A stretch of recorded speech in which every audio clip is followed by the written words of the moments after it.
Yo, we're live. Good morning, everybody. Happy Thursday.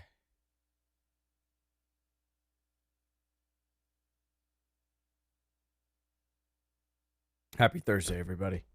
Man, a wild week already.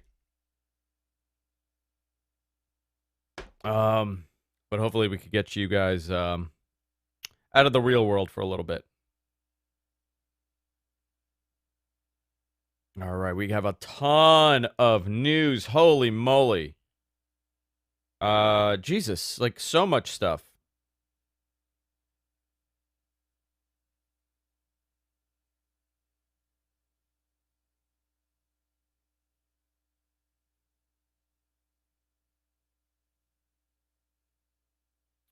All right, let me... Oh, the email went out that we're live. Yo. All right, Bachelor, too sweet me.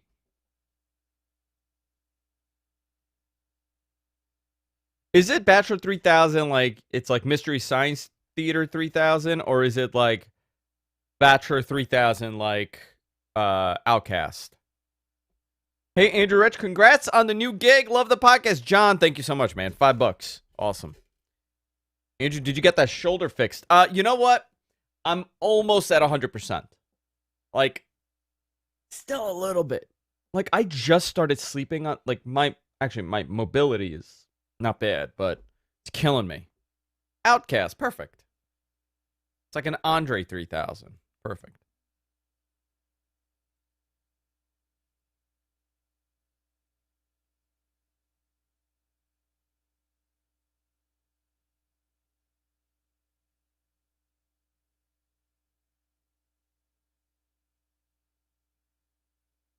Which one did I have? I had their early album, which I freaking loved. It was awesome. E.T. Alien. There you go. Atlantean. That was a good album. No, was it? No, this one. Aquamini? Is that the one? Gotta listen to this for a long time. No, it had to have been 96. Can't remember. Yeah, there you go. Mike Awesome. Caleb, everybody's here. Awesome. Getting the group together.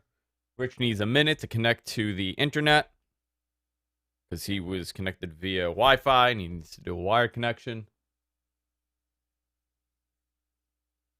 I'm here to observe the Met Men. Observe this. By the way, these books are freaking awesome. The Wrestling Observer year-end books, really cool.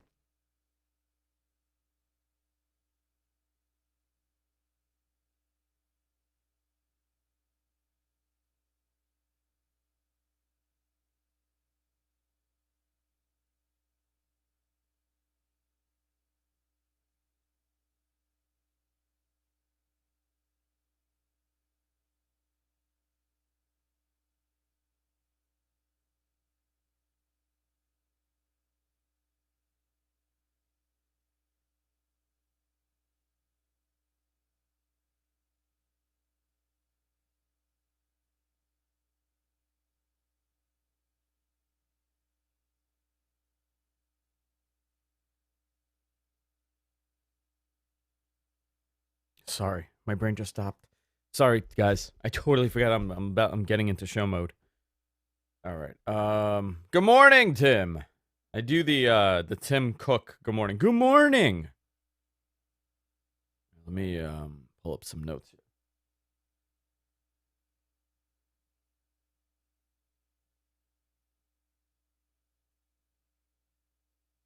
Mamma mia, that's a big pizza.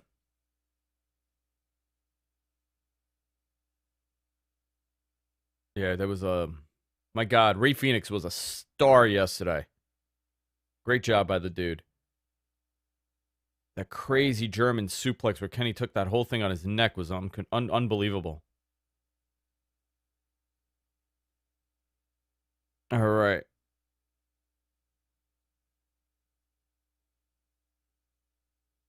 You're at Target? What do they have over there? You got anything good? Dude, do me a favor. Buy me some Chef Boyardee. Like the beefy ravioli. And just ship it to me.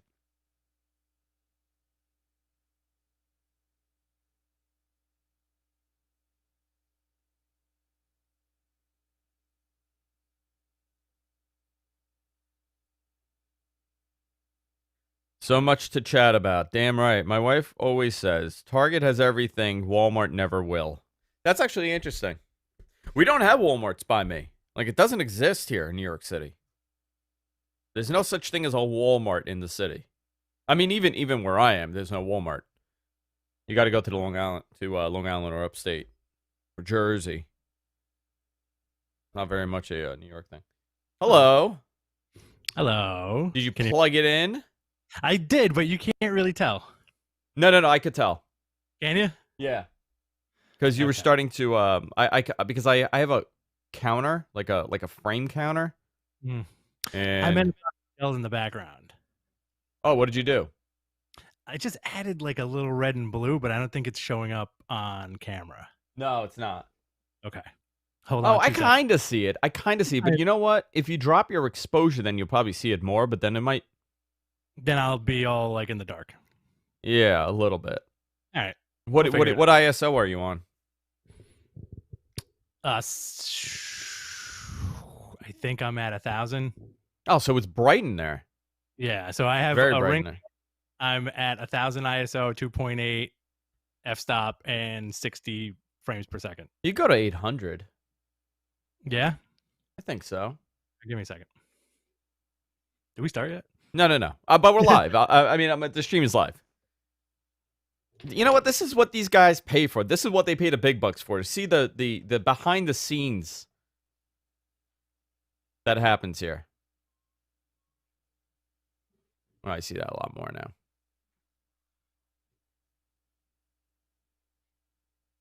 You know what, though? I do see it more. Let's watch Rich set this up. Yo, Vinny!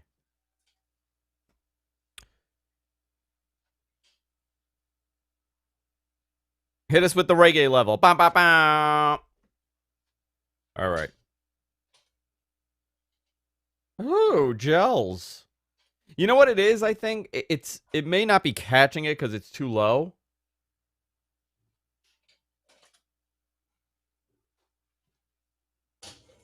I like that. I like it, baby. All right. What are we talking about today?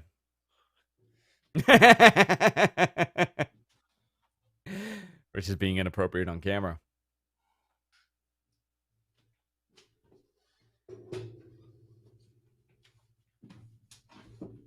Vinny, next episode is next week. We do a 2-week break. You took it out? We said hell with it? How's that? Is that better? You took them all out. I know, man. It wasn't doing anything. You know what, though? I was seeing a difference. Yeah? Yeah, a little bit. But you know what it could be? It could be that it's too low. It might be. I got to get strips for the background. Yeah. Dude, I actually have a whole bunch if you want. Yeah, cool. When you come here next. I have like because I constantly order them because I swap these out. Like, so if you could see that, the molding that I have on top, it's underneath that. So I just pop the molding out and I just put a new one in. Oh, cool. Yeah. And then over here, these are older IKEA LEDs. They're not strips. They're like little plastic pieces. Mm-hmm. They're expensive. It's like $90, but these things work really well. Yeah. But it's you don't need like a whole strip. You could just do pieces, you know? That's a great picture of Rich. Did he upgrade? Yes, he did. It's a new and improved Rich. Is the ISO good, or should I bump it up a little bit? I like it a little dark. I know you like it a little bright. I do. I think it just levels us now. Okay. Because when you bumped it up, the back was getting blown out. You were okay. Yeah. All right. We're good. You got the notes? I got the notes, baby. All right. This is it. Big show, boys and girls. Get ready. It's the big show. A lot to talk about. It's a big show. Uh-oh. Hey, man, let me do a frog splash on you and kill you with my knees. Hey, this place looks weird. Is my cousin back there? I wonder if they like sat him down. They're like, hey, listen, Snoop, by the way, there's no John Cena, no Undertaker. It's a different Who? company. Who?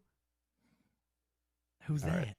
right. Let me just open these. Yeah, let me get the notes ready too. I need to do one more thing here. Thank you, Mr. Gonzo. Yes, MG Geek with the notes. Our producer. He said he was the Beth Phoenix of the podcast. He's the Beth Phoenix of the podcast. Why? That's what he said. He said because nobody could see his face. Oh yeah, because Beth Phoenix is missing.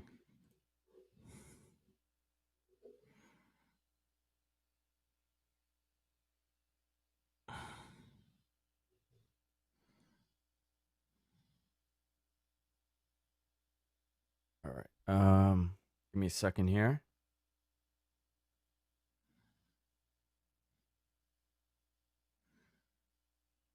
All right. Steve Cohen sent Darren a hat. Look at that here. Yeah. You're done. It's a You're weird done, world. son. It's a really weird world that we live in. That we have, Yeah. we're like one step from the Mets male ownership. It would have been great if the hat said "You're done, son." You're done, son. It says Queen done. Shaybridge. Oh wow.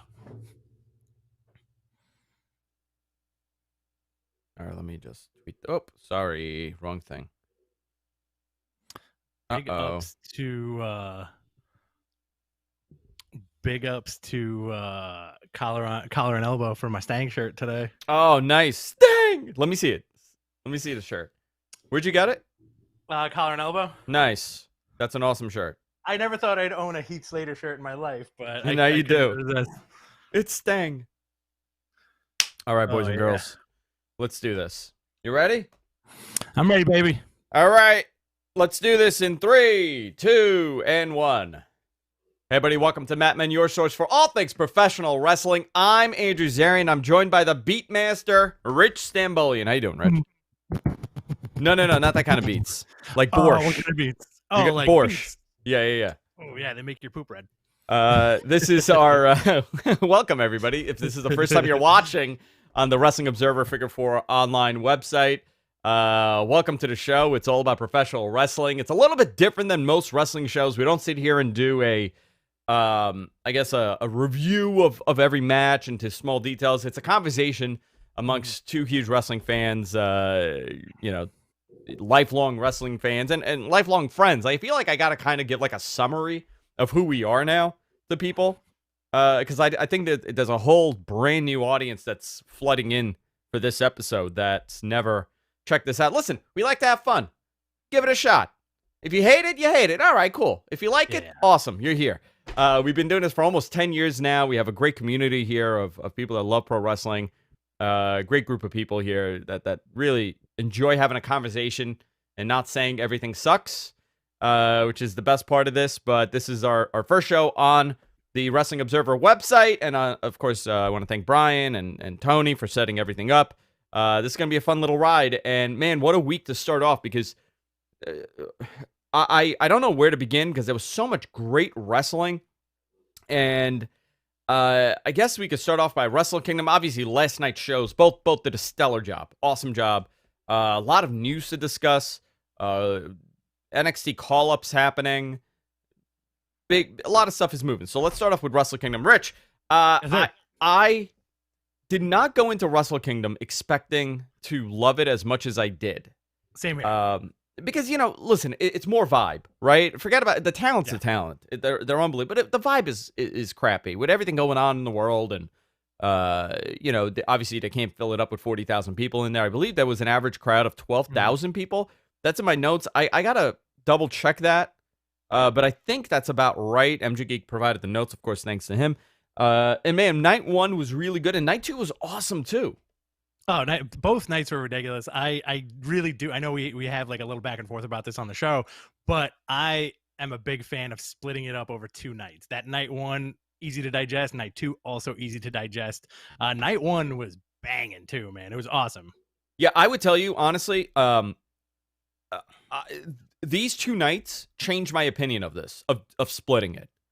Really? Yeah, because I thought it worked. They were quick shows. The first night was what, 2.5 hours? Yeah, it was a 3+ show. I think it was approaching 3 hours. Yeah. But the way New Japan does it is if you're a subscriber to New Japan World, they give you like the empty arena shots. So like Yeah. if you're looking at a timestamp and it says like, let's say a 4-hour event, a lot of that is just shots of the crowd and shots of the ring while people get ready. Yeah, they do what we do on the live feed. We broadcast live on Thursdays, and pretty much today, I'll go live like 10 minutes before, and we were just setting up, and Rich was playing with the new lighting because he has a new setup there because of COVID and everything. We haven't been in the same studio for a little bit, but Rich was setting up the lighting and everything. I'm like, that's exactly what you see on New Japan World. Some lighting guys setting up the rig. Yeah, exactly. Just like just an empty arena, empty ring, and then you kind of wait, and then somebody will make an announcement. Like depending on what kind of commentary you watch, we should have Japanese commentary for our podcast, though. I think we need that. Listen, I know that that there's a lot of stuff going on. I think we need a Japanese commentary guy for the podcast. So where do you want to be? You want to run this down really quickly? I don't want to go through match by match, but I first of all, we need to apologize to MG Geek. To Matt because of the New Year's Rambo. Because I started laughing at him last week. I'm like, a Rambo? I'm like, a New Year's. I'm like, Sly Stallone? Like, what the hell is a Rambo? And then I realized it's literally New Japan Rambo, which is their Rumble, whatever they call it now. Really weird. I didn't like this. This was. I don't know, it was just convoluted. So you had Chase Owens, Bad Luck Fale, Bushi, and Toru Yano to advance to the next day to challenge for the provisional King of Pro Wrestling 2021 trophy on night 2. Dude, didn't we talk about this 2 weeks ago where we said, you know what would be an interesting ending? We were talking about Lana doing this, right? I think Dave and Brian spoke about this, but for months or years we've discussed what would happen if number 30 just came out and someone got eliminated, and they kind of did this. Mm-hmm. Yeah, absolutely. And I think, you know what? I like them doing stuff with Yano. It makes it more entertaining. You love him. I do love him. And I think like what people don't get about the guy is that like this guy, he could go, but he's funny as hell, and I think this is like that more entertaining aspect. And these guys are like New Japan lifers, right? Like Chase Owens, Bad Luck, Bushi, Toru Yano. I don't think they're going anywhere anytime soon. No, definitely not. So it started off with that. Then you go into night 1 of the show. You had Takahashi defeating El Fantasma. Great match, man. And, Takahashi was taking it easy. Yes. He didn't really go nuts as much as I thought he would, but he looked, and then at the end, holy moly, he stepped it up, and he looked like $1 million. ELP has been on everybody's radar for so long. Like, that dude is money. He is in that interesting, I think I mentioned this last week, he's in that Hangman Page position when Hangman was in the Bullet Club, where it's like, what's this guy gonna do? And I think he proved himself like big time on the Wrestle Kingdom show. I really liked his tribute tights. They were awesome. Yeah, they were great. Fantastic. Great match. That dude's definitely going. He looked like $1 million too. Yeah. Great guy. Tanahashi and Great Okan. Tanahashi looks like $1 million. Man, that guy is still in unbelievable shape. Listen, it's not the same Tanahashi of a couple years ago. Can't expect it to be. This guy's knees are shot. He's banged up, but man, he's their John Cena, right? I know people, we say that sometimes, and people get really upset, but if you're coming into New Japan and you don't really recognize who these guys are, you look at him like, oh, okay, I kind of get it. He's like their John Cena. He's a total babyface. People love him. Great body, great athleticism. He's the guy. He's the ace. Whatever. Defeated the Great Okan. Fine match. Match of the night for me was Okada and Will Ospreay. I don't know if you feel the same. What a story. What a match. Great story going into it. What an amazing match. I think these guys do nothing but good for each other. I think they definitely help each other. Especially somebody like Okada. Okada's been he's only 32. He's been at this for so long in New Japan, and arguably greatest pro wrestler of the modern era, top 3, right? Okada's 32? Yeah. Man, you know what? We've been doing a show a very long time. Because remember, we used to say he's so young, he's in his 20s. This kid is still in his 20s. Yep. He's in his 30s now. Yeah. You ever, let me ask you something. You ever say, how we were saying ELP or Tanahashi look like $1 million? You ever look at somebody in the ring and be like, this guy looks like $200? I sometimes look at people and I'm like, he looks like a sack of shit. Looks like This guy looks like $30 right now. I'm not gonna say who the wrestler was, but because No, I'm good friends with the guy. But you know, I work with Catalyst Wrestling, and I help put together the show, and I do a lot of the backstage stuff. And one of the guys that came, hey, I had a match, and he came back, and this guy's a funny. He's always a good guy, but he was off. I'm like, and everyone's like, congratulations, good job. Everybody's like, nah, they don't want to say look bad. I look at him, I'm like, dude, you fucking blew it. And I'd never seen such a disappointed look on a human being. And I'm like, I went over and I hugged him because I felt so bad. And he's like, no, I get it. It was a bad match. I'm like, no, it's fine. I was just busting your chops, but it was terrible.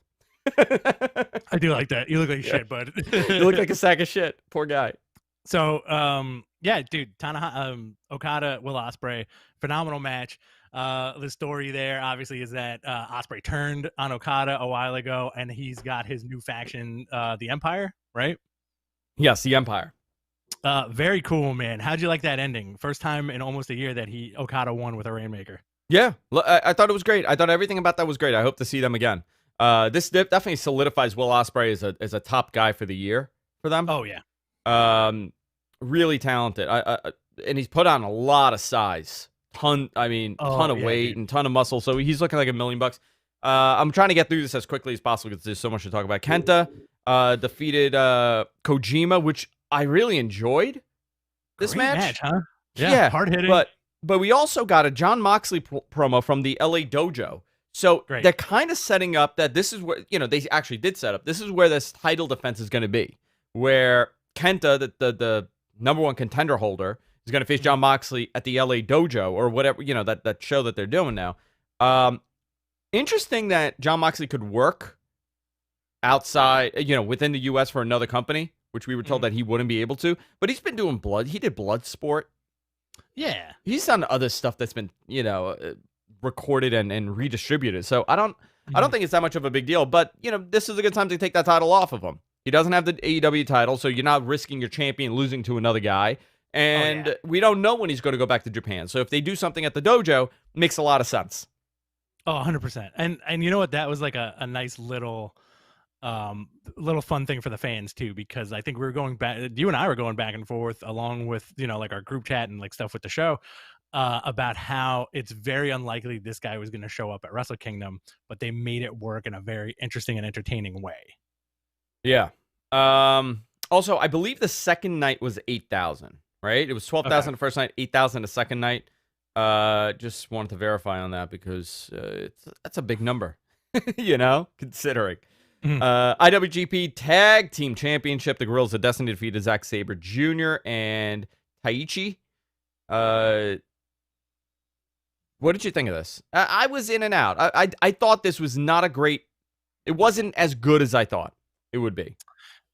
I think it got to me. It was me personally, I got caught up in the match. I really enjoyed it. And I thought it was super cool that GOD won their 7th IWGP championship. And I think they're the winningest tag team in New Japan history. Is that true? I think it so. Could be. Wow. I think so. Like they've been there forever, right? Like, well, Tom has been there forever. And I guess Tonga Loa too. But Tonga Loa's been there for quite a few years now.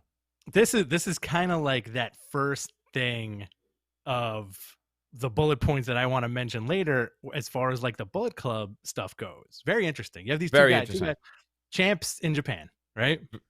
I like that. That's a good tag team name. Champs in Japan. That's our tag team name in Japan. That is. There you go.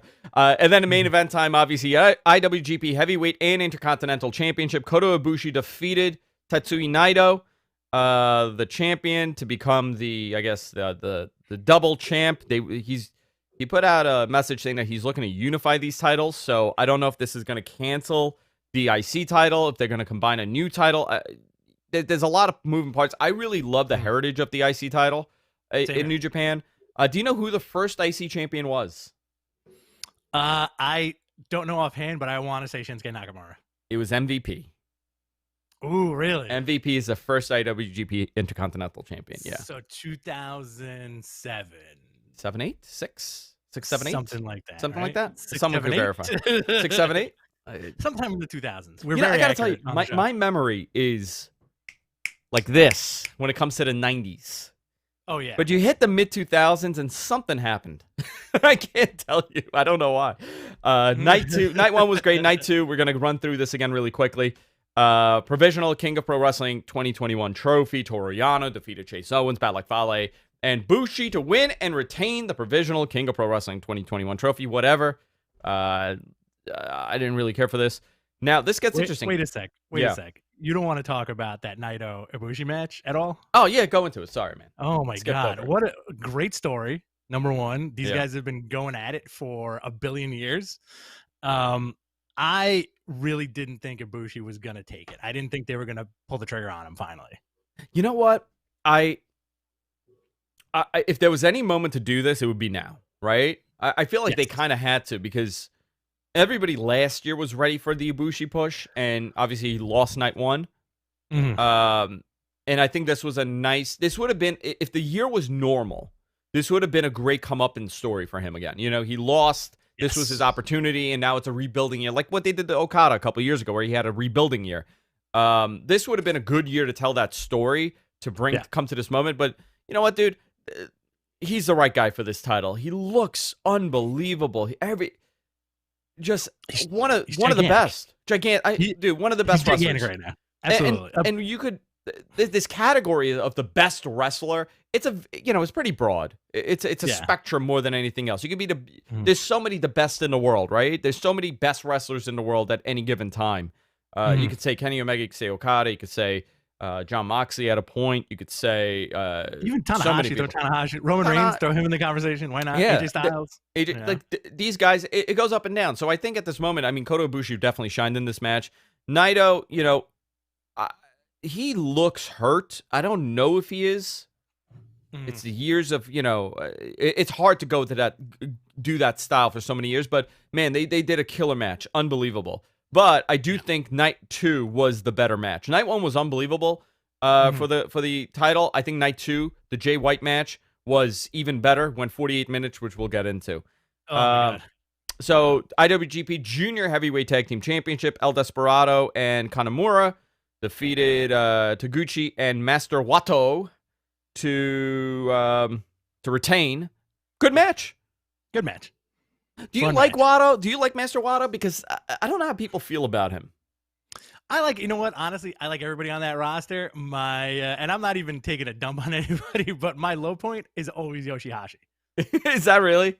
It's true. Like every time, and again, it's nothing personal. Every time I see Yoshihashi on my screen, I'm like, so he's the one guy that I'm just like kind of sour on. But listen, him and maybe Great Okan too. Great Okan, I'm like, all right. I'm into the Great Okan. I like him because of his name.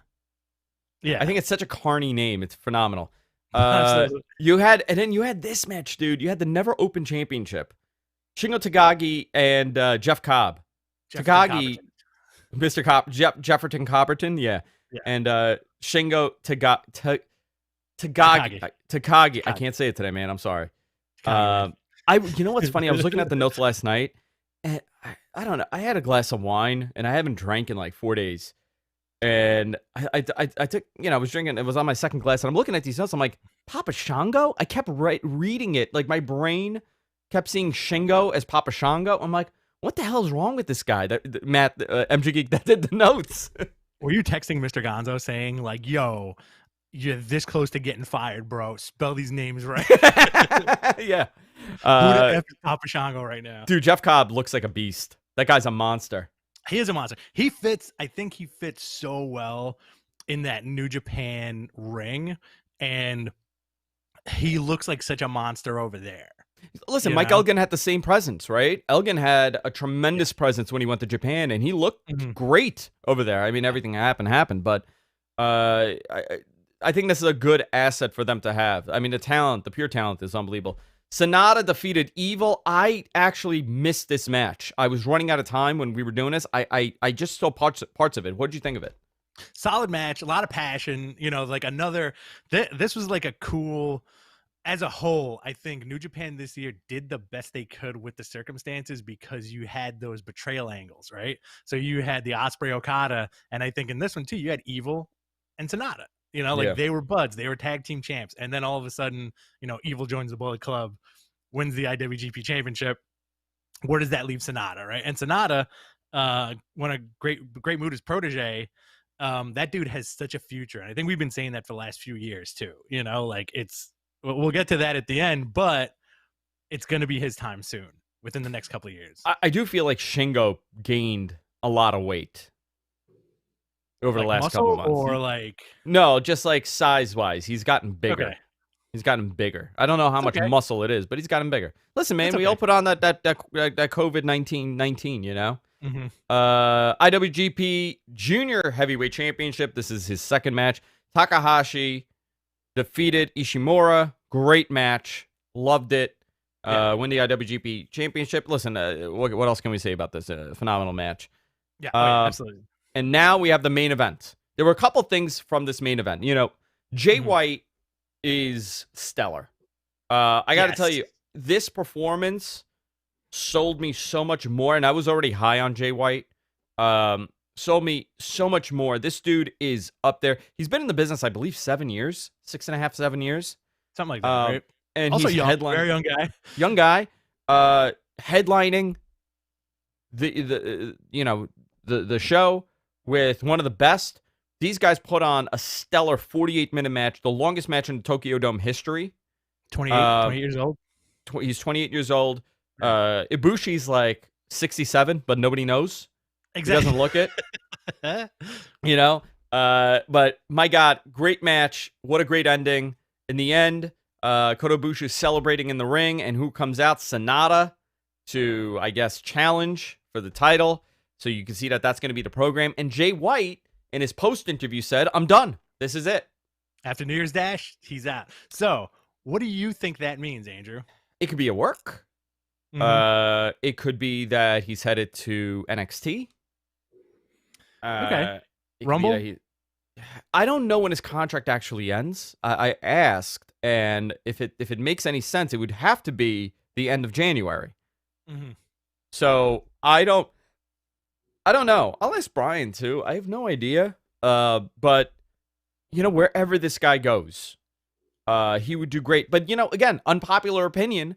I think he would shine a little bit more in WWE. Okay, well, when you look at the options, right? Let's lay it on the table. Okay. NXT. Okay. Main roster. Okay. Ring of Honor. Okay. Staying in New Japan. Okay. AEW and Impact. And Impact. So, my whole thing with Jay White is, if he's allowed to talk in that microphone, he could put asses in seats. Right? Yes. That dude, he's a very underrated talker.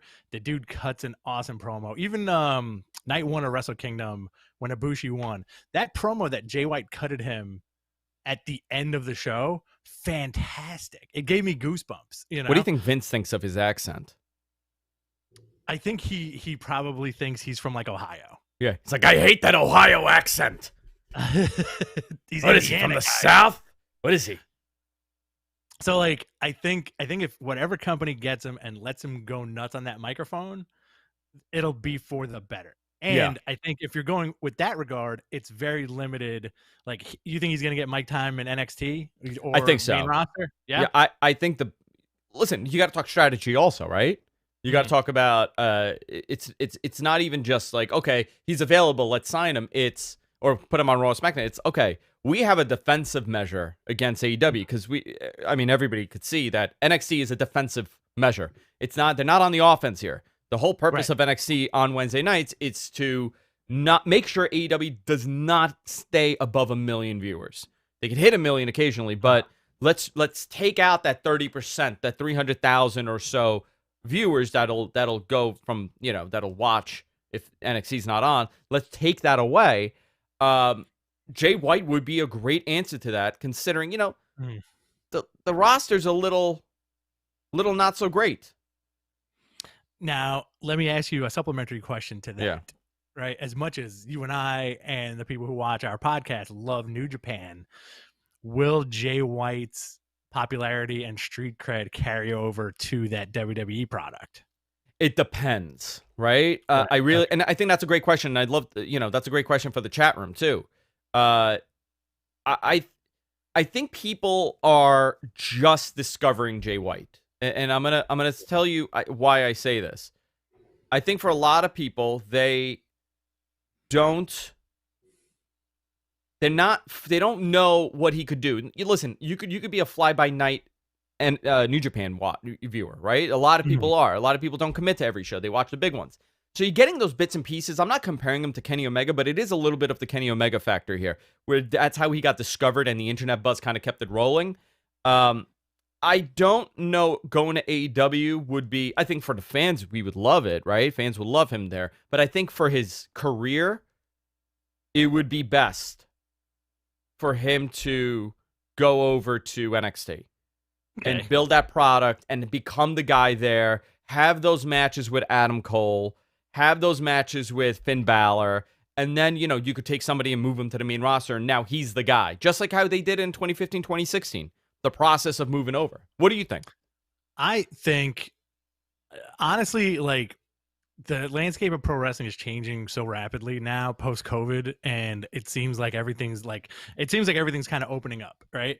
As far as every other company besides WWE. I think him staying in New Japan would lead to the same, if not more, opportunities, because if you look at the trajectory of what's happening, Jay White could talk, he could work. You kind of have that burgeoning relationship with AEW, right? The Impact guys could come over to Japan. The AEW guys could come over to Japan once the shores start opening. Who's to say that one of your next major feuds for 2021 isn't Jay White versus Jon Moxley? Yeah, for that U.S. title again. Dude, it's possible. It's possible. Yeah. I think it's interesting to talk about, or listen, this could be a work, and I don't even know, to be honest. I know that he was in New York a couple of weeks ago. I know that he was here for a signing. I know he lives in Florida. Yep. These are things that kind of play a factor in your day-to-day. And if you're living in Florida, your house is in Florida, you're making a conscious decision to move to the States. Right, but Florida, it's funny how Florida means either NXT or AEW. I know, right? now it's a whole different story. It's kind of interesting how, like, Florida has now become, like, so many wrestlers live in Florida. There's 2 major promotions going on in Florida. It's very interesting. Florida's a wrestling territory. Yeah, how wrestling is, like, evolving to this point, and I think that's something that we can really dive into. And I think it has a lot to do with, like, that small pre-COVID era, the COVID era, and then, like, kind of coming out of it a little bit, And I think as far as, like, quarantine goes, with regards to Jay White, like, why wouldn't you stay in Florida, right? Yeah.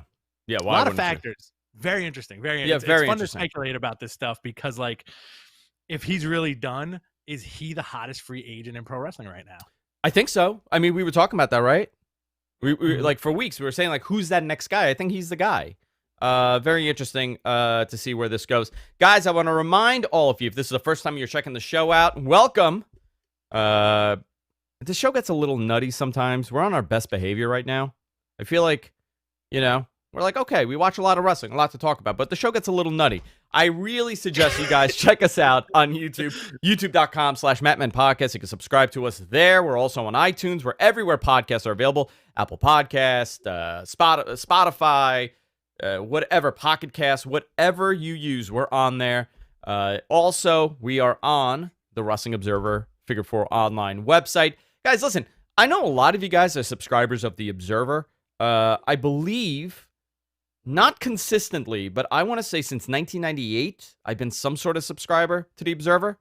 And I really, for me, it's become the go-to. If you go to the Wrestling Observer website right now, look at that. We are on the front page. The long-running Mattman podcast will be joining the ranks of F4W and Wrestling Observer starting on Thursday. They have all the information over there. I absolutely, this is awesome. I'm very excited for this. And they do, 20 shows a week now at the Observer. Wow. They have about 20 shows. Subscriptions start at $11.99 a month. That includes full access to current and past Wrestling Observers and Figure 4 daily newsletters. 12,000 hours, not 1,200. 12,000 hours of archived podcasts and access to access to the exclusive message board. YouTube-only subscription for video version of Wrestling Observer Live, Brian and Vinny, and Figure 4 Daily are available for $7.99 a month. guys, go check it out. Listen, we're part of the family now. We're part of the empire. I'm very excited for this. You know, as someone that kind of, I think we've discussed this, Rich. A lot of my influence came from 3 people for my, you know, broadcasting career. Let's call it a career, right? 10 years. I went down the tech path. I think a lot of people know me from there, from being on the tech podcast side. Since 2009, 2008, I've been doing a tech podcast called What the True. Tech. That is very true. So I started off on the technology side, but really my influences were 3 people in this business. It was Howard Stern, growing up in New York. It was Leah Laporte from Tech TV and Twit, and EYATA Radio. EYATA is where I first discovered Brian and Dave, sometime in 99. And of course, live audio wrestling played a major part in late 90s, early 2000s for me. So this is a great, you know, this is an honor to be recognized and be on that website, and a culmination of all the stuff that we've done, Rich, and I really couldn't have done it without you. I'm just telling you that. Thanks, buddy. You couldn't have done it without me. You're a major, major influence in my career. I couldn't have done it without you, and you couldn't have done it without yourself. So there you go. I appreciate it, man. Thank you. No, this is pretty cool. I got a personal question for you. Oh yeah. I'm not telling you. I'm not telling you though. I'm gonna lie.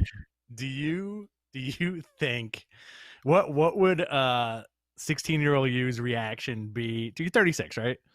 30. I'm gonna be 37. Yeah. Okay. What would 16-year-old you's reaction be if you travel back in time and were like, by the way, I'm doing a show for Figure 4 Online, and I'm also friends with some of the pro wrestlers that you currently enjoy.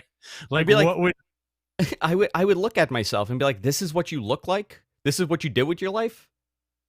That's what I would have said. I would have been you're not a lawyer? that would have been my answer. You would have been that astute at 16. And also, I think that's hysterical. I think it's great, you know, and like when we first started doing the podcast, people would, and legit, no joke, people would come up to me if we ever got like quote unquote recognized, because we've been doing the video for so long. They'd be like, oh, hey, your co-host, I've watched him for years doing What the Tech. Yeah. And like that, the tech background stuff I find so fascinating, because like I think there's a lot of spillage and a lot of runoff from that viewership. You know, you should be proud of yourself, man. This is awesome. Congratulations to you. You're the boss, man. Thank you. People are now asking, what the hell is EYATA? EYATA, and dude, you want to know the weird connection to the whole Observer thing? And I'm gonna go back into wrestling, guys. A little tangent here. We have all the time in the world. I'm not rushing. The weird connection with this is that my wife is the godmother to Chauncey Hayden's daughter. Chauncey Hayden's from the Howard Stern show. Chauncey was the morning guy on EYATA, okay? He was the morning shock jock from, I guess, 6 to 9 or whatever time it was. He was the morning guy on EYATA. He knows, like, and I brought up, you know, the Observer. He's like, this is like years ago. He goes, you know, I own the entire EYATA library. I'm like, what are you talking about? He goes, no, I bought it at auction for like $200. The entire thing is like on 4 CDs. So he has every Observer that was on EYATA. So I'm like, dude, I'm sure they would want it. And he's like, I'll give it if I could get it. Like, I don't even want money. If I could find it, it's somewhere in an office or a basement at his old boss's place. Like, I want to get it. Like, you know what I mean? Like, I want to find those clips because it's a very limited amount of it. But he owns the entire library of everything on EYATA, which is really, what a weird connection. You know what I mean? Like, listen, I'm not getting him spiritual or whatever, but it's like the weird universal connections, you know? Everybody's connected somehow. Hey, man, that Akashic memory. Yes. Yeah. So, listen, very cool. Guys, go over there. Support us over there. We're also going to be doing more stuff. Like, this is not it. Like, this show that we're doing right now, this is the freebie on there. You don't have to sign up and pay for it. But we are talking about doing another episode of Matman, or maybe calling it something a little different, and doing another show behind their subscription model. So I'm very excited to get that going and start this. And this is going to be a fun ride, guys. So I'm glad all of you are here with us. We're nice. We're friendly people here. We're really friendly. Yeah. Sometimes. Go ahead. Sometimes, except for the drinking shows. Those get out of hand, but as my wife likes to say, we're all nice boys. We are nice boys. We're the nicest boys. We're the nicest boys. Let's do this. New Year's Dash Fallout. I'm just going to go through very quickly. Kota Ibushi and Sanada is going to be the program. Tanahashi and Shingo. Awesome. And Takahashi and Sho. Great. From the boy band Sho and Yo. The great boy band Sho and Yo. Let's talk about last night. I thought last night, stellar wrestling. I genuinely liked both shows so much that I'm not even going to pick a winner here. I really enjoyed NXT. I really enjoyed AEW. I think because I'm in a good mood. I think a lot of how we perceive this the following day or when we talk about it is how we're watching and what kind of place we're in mentally when we're watching it. You always say, by the end of the watch-alongs, after a couple drinks, it's like 10 o'clock, the pay-per-view, or it's 11 o'clock, pay-per-view's not over. I'm starting to get cranky, so my entire perception of the show starts going downhill. This was awesome. Yeah. Quick, 8 to 10, done, easy breezy. Let's do AEW first. Great night. Actually, let's do NXT first because I want to spend some time on this. Let me interrupt you for 2 seconds. Yes, sir. So between the weekend of Wrestle Kingdom and last night, I would be. It's safe to say that you already have several match of the year candidates. Oh my God! Stuff, right? I know. Yep. I don't think I'm fanboying or marking out to the point where like that's a stupid thing to say.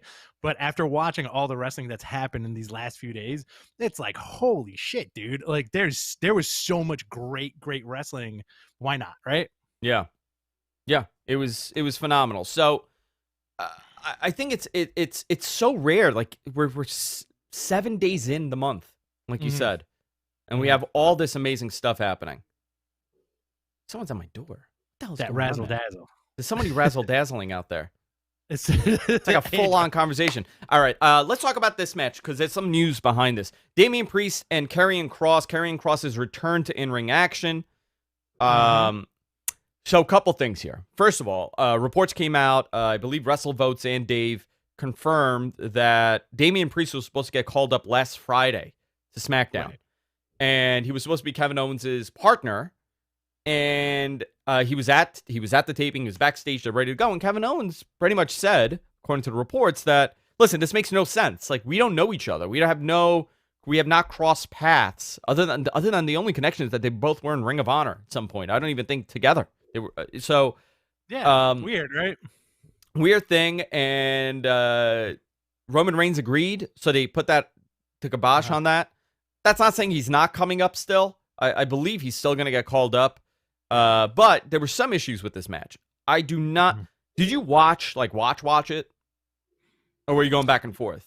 I was going back and forth. Okay, but I did. I think you and Mr. Gonzo were very concerned about Karrion Kross. He did not look great. His shoulder looked off. So I could tell you, I separated my shoulder. I tore it from my clavicle about, 2 months ago now. I'm in pain. I mean, it's okay. I could do this. I could move back. But I cannot lift weights like I did.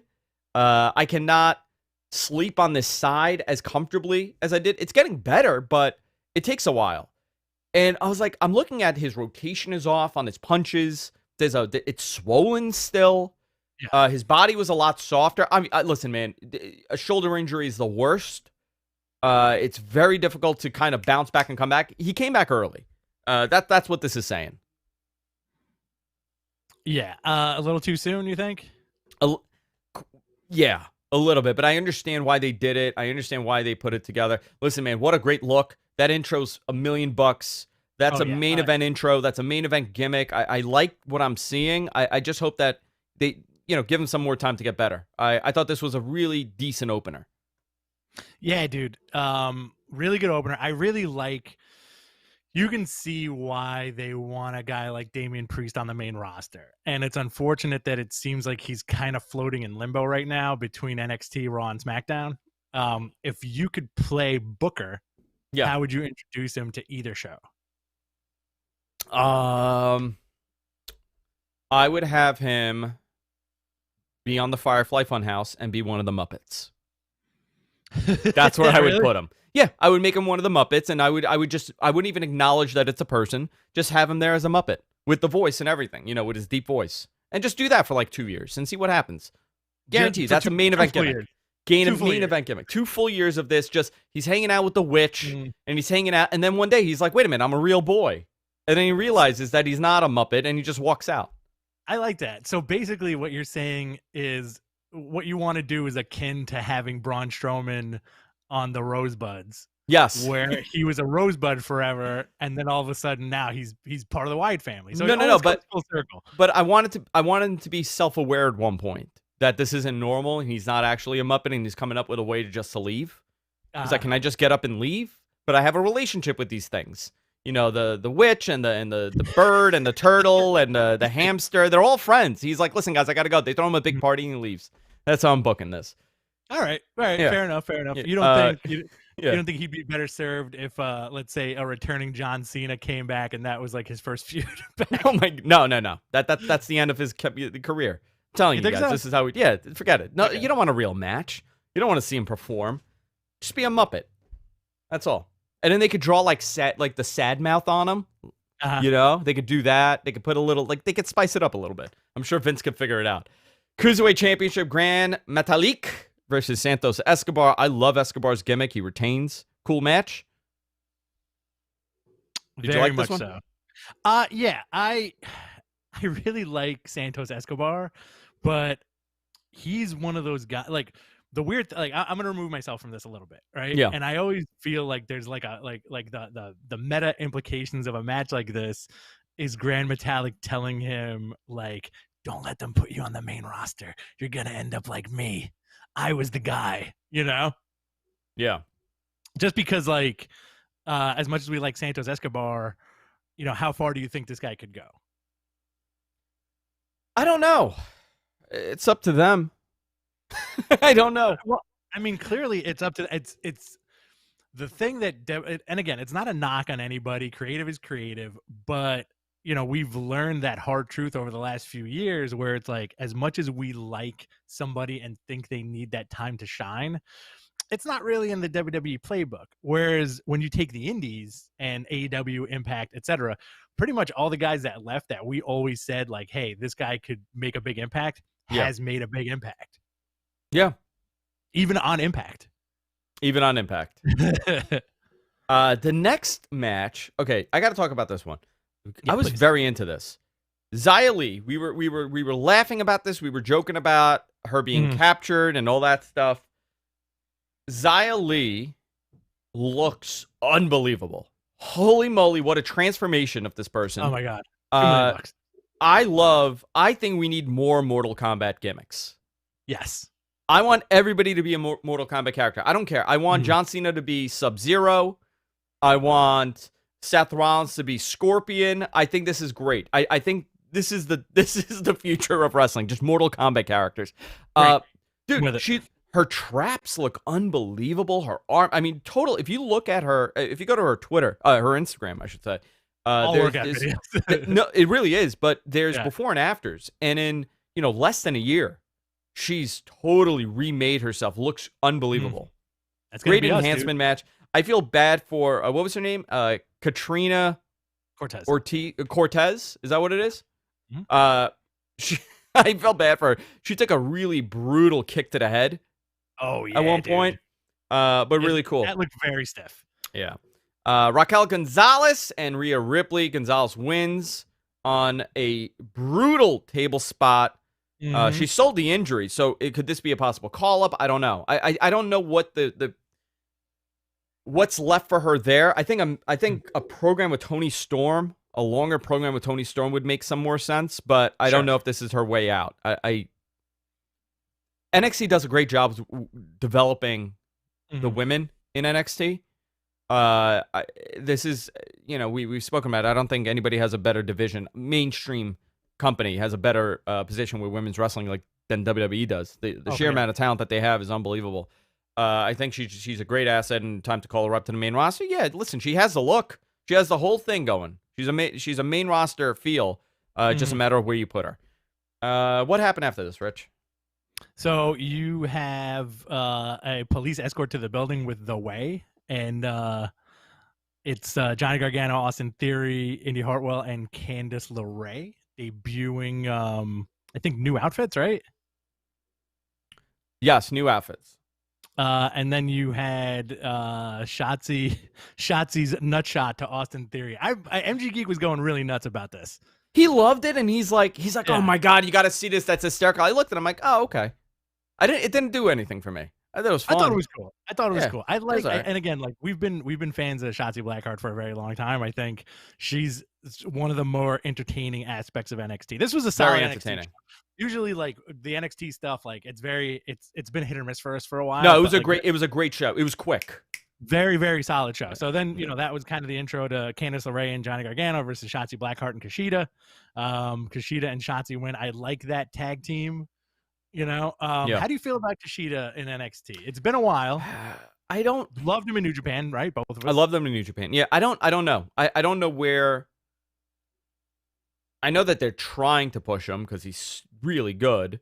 I don't know. I think we need more time with this. No, here's the other thing, right? Like, we're hearing the news about the second NXT show. For a long time, we were talking about it. Rumors early in the year before everything happened is that they were adding a second NXT show. NXT Underground was a working name, and this was kind of the concept, And I feel like there's a tremendous amount of talent within the NXT, the developmental program, that we don't get to see often because I think we're seeing them more now with 2 hours, but up until they went to 2 hours, we didn't really get to see a lot of it presented to us. I think a great example of that is Keith Lee, which I want to go into and what they've done to this guy. Keith Lee was in developmental for a while, but we really didn't see much of him in NXT until they started pushing his run. So I think for Kashida, he may be in that position where they just weren't ready, and now they're gonna, push him heavily. I would hope so. I think. Again, I think that pre-COVID wrestling era, Kashida would have been one of those foundations of 205 Live, and you could easily see him on a Raw or SmackDown defending that belt and having really cool matches, right? Yes. Yeah, definitely. Let's go. Finn Balor, Kyle O'Reilly, NXT Championship. This was a great match. I watched it this morning, and man, these two are two of the best, really. I don't know where you go with Kyle O'Reilly now. I mean, where do you go with actually both of them after this? We know that Finn Balor is going to be carrying Cross. That's the program, right? We know that that's set up. We know that Pete Dunne has been set up. So we know that Adam Cole is still in the mix somewhat with this. So he has a number of opponents, main event matches. I mean, this is actually something that they have and AEW doesn't. That they haven't set up a lot of these contenderships yet. I think this is a positive because these are all great matches, but somebody's going to take that title from him. And I don't know if it's carrying Cross yet, but that was supposed to be the plan. Well, all right, here's another question for you, right? Let's say Finn Balor drops that title to Karrion Kross or to Pete Dunne or whatever. What do you do with Finn Balor after that? Back to the main roster. And then what does he do on the main roster? Nothing. Don't make him a Muppet or a puppet. Okay. Or a marionette. Oh, man, I was gonna go with a marionette. I don't know. I got to put some thought into that because really they're really bad at shuffling these things around.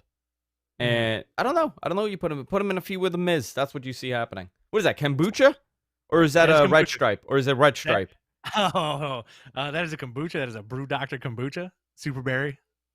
Very delicious. Yeah. Do you like kombucha? It depends. I don't know. I don't know how I feel about it. All right. I don't know. Announcements. Fight Pit is postponed due to Timothy Thatcher not being cleared. I don't know why. Dusty Tag Classic announced. There's also going to be a women's Dusty Tag Team Classic. And, of course, TakeOver announced for Valentine's Day, Sunday, February 14th.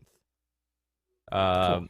So they are not calling it St. Valentine's Day Massacre. I feel like that is a big miss by them.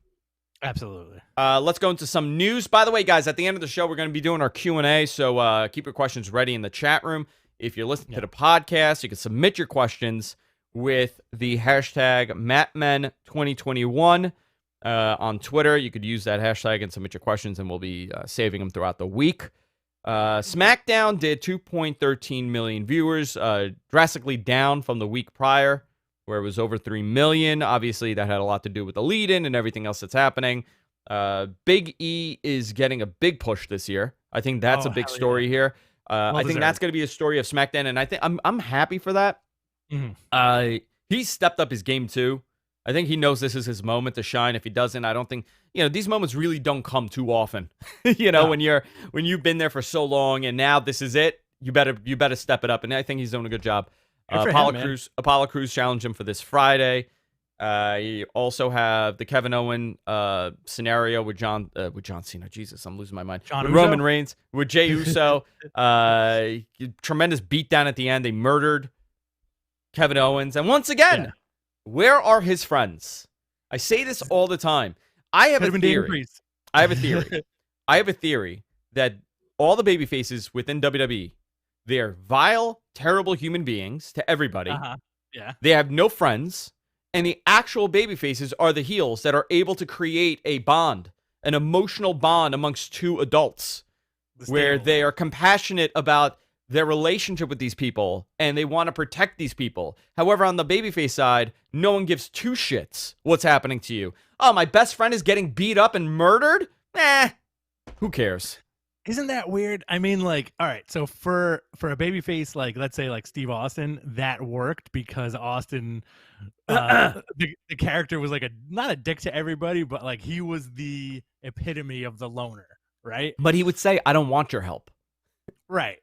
Whereas, like, Kevin Owens is, I don't want to say he's in the same boat, but he has more of that humorous backstage persona where you would think somebody who was like, yo, I gotta help this dude. He's great. Yeah. If you're talking in the reality of it, imagine if we were at a bar and then like intern Deacon got into a fight with some like drug dealers or something, I would just let them beat him up. That's like, well, I was saying that's like us not doing anything. Yeah. And then letting him get beat up. What's the scenario? He's getting in a fight with drug dealer or intern Deacon. Why is he getting into a fight with drug dealers? He stole a kilo of coke and never paid them for it. Okay, that's fine. Okay. But by the way, he's not a drug addict. He doesn't use drugs. No, because a lot of people. Can you describe intern Deacon? He looks like the Thin Man. Okay. Is that the guy I'm thinking of? Thin Man? Slender Man? I like the Thin Man better. If you think about the Slender Man, except he's about what would you say, like 6'7", like maybe weighs like 130 pounds. Who? Intern Deacon? Intern Deacon. 6'6". 6'6", a $120. $120 soaking wet. Like the dude is like skin and bones. Like he's definitely got Marfans.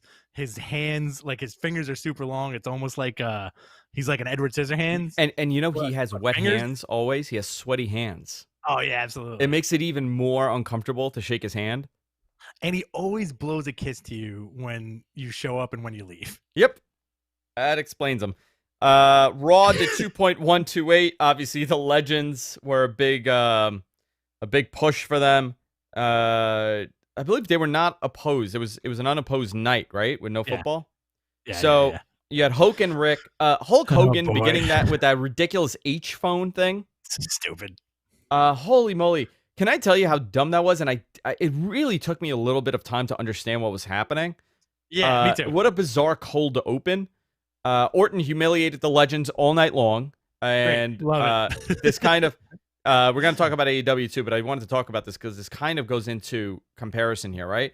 We're going to get all this out of the way before we talk about the big stuff. I want to set this up here. And then I'll talk about Goldberg after we do this. Great. But I wanted to touch on this really quickly. WWE makes their Legends look like fools constantly. These are the biggest idiots ever. They show up and all they get is ridicule. They get made fun of and beat up constantly. Again, what a terrible environment this is for these people. I would not show up. Except for Hulk Hogan, because he looks like $1 million always, because he will not show up and be humiliated on TV. But just really bizarre. And I want to get into the Goldberg thing after AEW, because this kind of goes into some news here. Because I messaged a couple of people with what was said to me at 2 o'clock in the afternoon on Monday that Goldberg was there. And the exact message was, hey, Goldberg's showing up, and I don't know the rest, but Drew calls him his daddy. I think. Oh, that's what he wrote to boy. me. So I sent that to Brian, I think. I'm like, hey, by the way, I don't know if you heard this. I didn't hear back because he probably thought it was so freaking absurd. But that's exactly kind of what happened, which we'll talk into. I want to go through AEW really quickly. Again, I don't want to run this down, but today's is just swamped with wrestling. The Young Bucks and SCU defeated the Acclaimed in TH2. SCU was challenged for the titles. The stipulation is if they lose, then the team is broken up for good. Frankie Kazarian and Chris Daniels will not tag team anymore. I think Frankie Kazarian stepped it up. He looks unbelievable the last couple of weeks. Another guy looking great. You know what, though? He does look like Randy Orton a little bit, no? You know what? I think skin tone wise, sure, but that's about it, man. Like he's his own guy, I think, you know? I think when he came on the show a couple years ago, if we had Harry on, it would have been too many people with an IAN last name ending in the same environment. The internets would have exploded. Yeah. The Stambolian, Zarian, Tarjanian, and Kazarian would have been too much. Wardlow defeated Jake Hager. Great big man match. Really good big man match. Really enjoyed it. Jake Hager looked good. I haven't seen him wrestle like that in a long time. Brian Cage and Darby Allin contract signing. The weigh-in was hysterical. Cage 272, Darby Allin 170. I'm actually surprised he's 170. And then Stang came out. Stang! To prevent the beatdown. Title matches next week. You had Cody with your favorite Snoop Dogg. Uh-oh. Oh, guys. Uh-oh. Defeated my cousin back there? Defeated Matt. No, sorry, Snoop. Wrong place. What are you talking about? Where am I? Defeated Matt Sydal. Do you think Matt Sydal and Snoop smoked yesterday?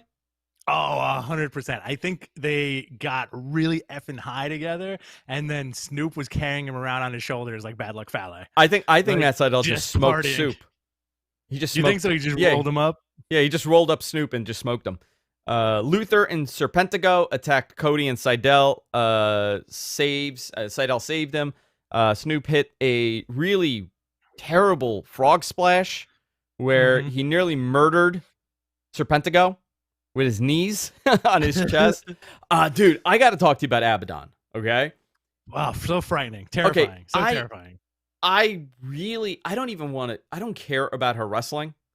I just want that entrance. And I just want her to bite people. Entrance. Her gimmick is that it's not a gimmick. She lives this gimmick. She's a wacko. Jericho did good on commentary with this. And that she just bites you. And she essentially was biting Shida the entire match. Shida won. But I think this looked good for Abaddon. Yeah. No, she's great, man. And she looks completely the opposite out of her makeup than she does in the ring. Oh, my God. It's nutty. It's so crazy. Totally different person. Can I ask you a question here? Yeah. What is the realm of possibility that it turns out that kayfabe-wise, Darby Allin is Sting's long-lost son? Can you? You know what? I don't care what anybody says. I want that to become the character. But he treats Darby like a kid. Yeah, like he's his 12-year-old kid. Yeah. It's his 12-year-old kid. He's like, no, Dad, I'm gonna go skateboard. And he's like, no, it's time for bed. He's like, I'm 27, dude. And then Sting's like, no, you're not. You're 12. Yeah. And then they show them doing father and son. I love it. I think that should bonding. be the next vignette. They need vignettes of this. The Snoop Dogg thing was cringy at times, but I gotta say, like, it seems like that whole, again, this is my own perception. It seems like that whole bit was an FU to WWE because Snoop has showed up on WWE TV so many times and they never let him do a frog splash. They never know. Right. No. They never let him do a frog. I honestly thought he was going to go for an elbow. I think he would shatter. I think he would have shot. He's not a young man. No, he's not. He's like 70 years old, dude. He's like 75 years old. Yeah. He's like 80 years old, man. Yeah. What would your reaction have been if he did a 450? Oh, I would have just turned the TV off and never spoken about wrestling again. It would be the end. You're done. I would have called Brian. I'm like, listen, Brian, I'm so sorry. I can't do the show anymore. Snoop just did a 450. Yeah. But he'd call it a 4splifty. Yes, a force splifty. So good. What else? And then the main event, obviously, unbelievable main event. Kenny Omega with Don Callis defeated Rey Fenix in a fantastic match. And the match was so freaking good that I don't know how the ending could have topped it, but the ending topped it where Don Callis came in, cut a promo in the ring, and showed a backstage moment where Kingston, Butcher, and The Blade were shown beating up Pac and Phoenix. Right. Not Phoenix, I'm sorry. Pac and Penta. And Moxley came to attempt to... Moxley came into the ring with his bat, starts beating up on Kenny, and who shows up? It's the Good Brothers. Oh, so you have Gallows and Anderson do a total beatdown, and Kenny has the bat, and now all the people around the ring start coming in, but they beat the crap out of everybody. Here come the Young Bucks, and the Young Bucks are trying to settle everything, but they end up super kicking. Who did they super kick? Who was it? Not Jungle Boy. Was it one Pillman Jr.? Too? Or maybe Griff Pillman. Garrison, maybe? Somebody. I can't remember who it was. I was so excited that I was just like, I can't believe this is happening, dude, and did not care about anybody else in that ring. So I was watching it, but I was watching, but not watching because I rewatched it this morning. And I was like, oh, Rich is losing his mind. And I'm seeing the text messages in the Matman group. And I'm like, oh, yeah, Rich is definitely losing his mind right now. I did a backflip right out my window. And I backflipped so hard out of my window that I crashed through the sunroof in my car and just started driving around the neighborhood. Yeah. So, and then here's the best part. The Young Bucks, at the end, did a 2-sweep, but they didn't call it that. They called it the famous hand symbol, as said by Excalibur, because they can't say it. They can't say "to sweep me," right? Like I don't know. I don't know what they can't. There's a whole thing because WWE owns the rights on this, right? They own like selling merch like this, but. Right. I don't think they can prevent people from doing that or saying, I don't know. I gotta look at that. There's just some weird thing, but listen, they're going, they're cutting it really close with the calling it the Bullet Club and on Impact and all that stuff. Very interesting. So now you have a mini Bullet Club reunion of Gallows, Anderson, Kenny Omega, and the Bucks. Major Bullet Club reunion. Yeah, it's a major. Also, actually, it is. Yeah, it is a major Bullet. It is the Bullet Club. Also, 5 years, almost to the day, that AJ got kicked out of Bullet Club. Is it really? Yeah. So, because they were posting, all those guys were posting shots of it was like the pose of Kenny holding AJ's head, and they're all doing the 2 sweets and like the gun stuff. And they were all doing it. So it was kind of like a hint that's been like, they've been hinting at this for a little bit, you know? And they pulled it off, man. They pulled it off so well. What was your initial reaction to it when you saw Matt go for the final 2 sweet? I thought it was great. I thought it was awesome. By the way, little note from this. If you noticed, which was it, Matt or Nick that hit the super kick? It was Matt, right? Matt hit the super kick. Yeah, because Nick is hurt from the match with the Acclaimed in the opener. He really thought he screwed up his knee or his leg, and he didn't go for the super kick, so I'm sure he was feeling something. But not a good time to get hurt. No, not at all. So very, very interesting ending. It also, like, me personally, like, it made me think, like, holy shit, dude. Like, these guys, this faction has been around since 2013. It's been 7 years, right? And who would you say is on top of the wrestling business? It's still the Bullet Club in this weird turn of events. GOD, IWGP champs, Jay White in the main event of night 2 at WrestleMania, like a firm Wrestle Bullet Kingdom Club guy. Wrestle Kingdom. Sorry. Yeah. Wrestle Kingdom. Yeah, you know what? You're teasing something. Maybe. So, Jay White, night 2, Wrestle Kingdom, main event. Finn Balor, NXT champion, main eventing NXT New Year's Evil. Kenny Omega, AEW champion, showing up on Impact, teaming with the Good Brothers, who are Impact champs. Bucks are AEW tag champs. So they have all the gold for the most part, right? Yeah. If AJ Styles got that WWE championship at some point, it's an insane 7-year culmination of these guys, right? Yeah. The second thing I kind of want to mention is, after last night's reunion, it almost retconned Cody in the Bullet Club, right? Like it was like, oh, he was never in the Bullet Club. Yeah. You know what? That is interesting though, right? Like you don't when you think of the Bullet Club, you never think of him, but he was there. I mean, the whole Civil War thing was starting with him. Oh yeah, he was arguably like their biggest get, right? Like post AJ Styles. Yeah, I think it was a huge guy, but him and Hangman were really Hangman. Listen, you had Marty, you had Hangman, you had him, but he's like a weird anomaly in the group, you know, because he didn't come from that they didn't come up together. But he was a good get. But I'm curious how this plays with him because you know these were his guys too. Right. Very, very interesting. Very, very interesting. And like you can go into like that history of modern pro wrestling and see like the impact that the Bullet Club had on the business, but also I don't think a lot of people know this, but Kevin Steen was the one who put Cody in touch with the Young Bucks, right? I didn't know that. That's interesting. From like when he left WWE, basically saying like, hey, these guys are great guys. They'll help you out, you know? Yeah. And then from there, joining the Bullet Club, Civil War, All In. Which they never did properly. You know, I liked it, but it just seemed like the booking was weird. It ended. Because, it ended. But then going from All In and then to AEW, you know? So, like, it's a very fascinating trajectory of modern pro wrestling, you know? And the other thing about the Bullet Club is like at some point like them and the Bucks became like this weird divisive thing in pro wrestling from pro wrestling fans, where it went from like, oh, it's really cool to like them to F them, I hate them. You know, and we're kind of seeing that now, right? It's everything is less facts and more perception. That's all it comes down 100%. To. It's all perception. It's how that pendulum is swinging, you know, how for that day. And that's how the momentum shifts. It is interesting. Impact Wrestling, I watched it this week. Really interesting stuff. Tony Khan's promo on Don Callis was hysterical.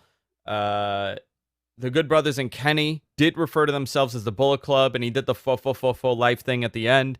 Hard to Kill is next Saturday, January 16th. Do we see more AEW people show up? Do the Bucks show up?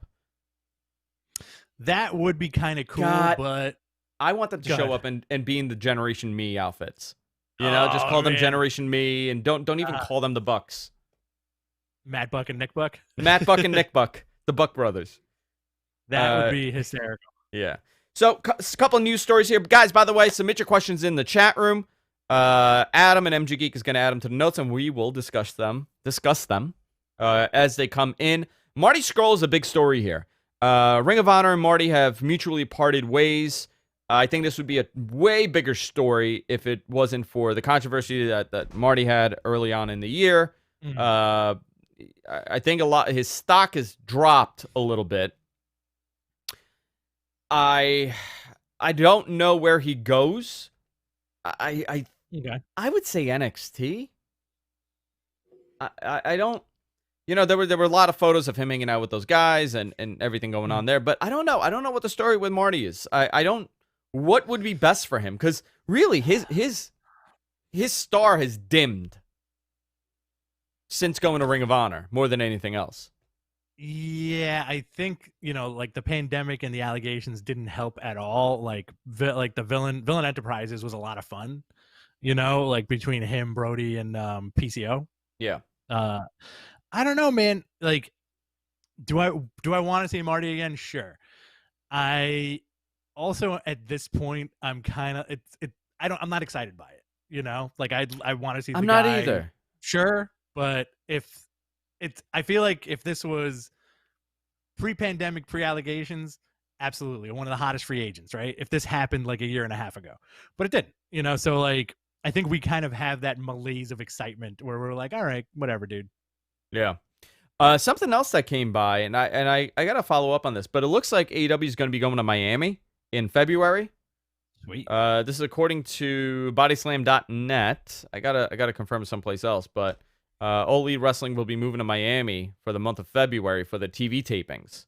It was noted that Miami's a temporary move, and they're calling Daly's place in Jacksonville since home in May.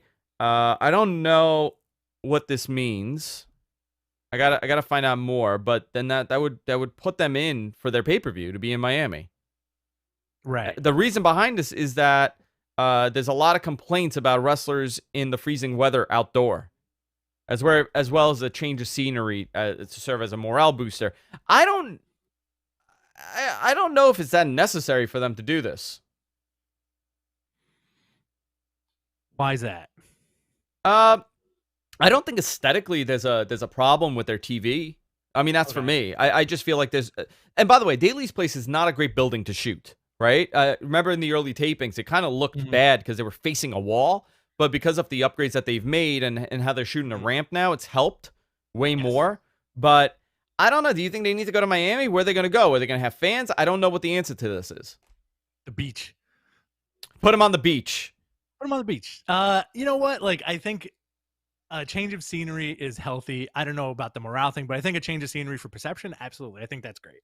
Yeah. And then they're back to the Dynamite Zone. The Dynamite Zone.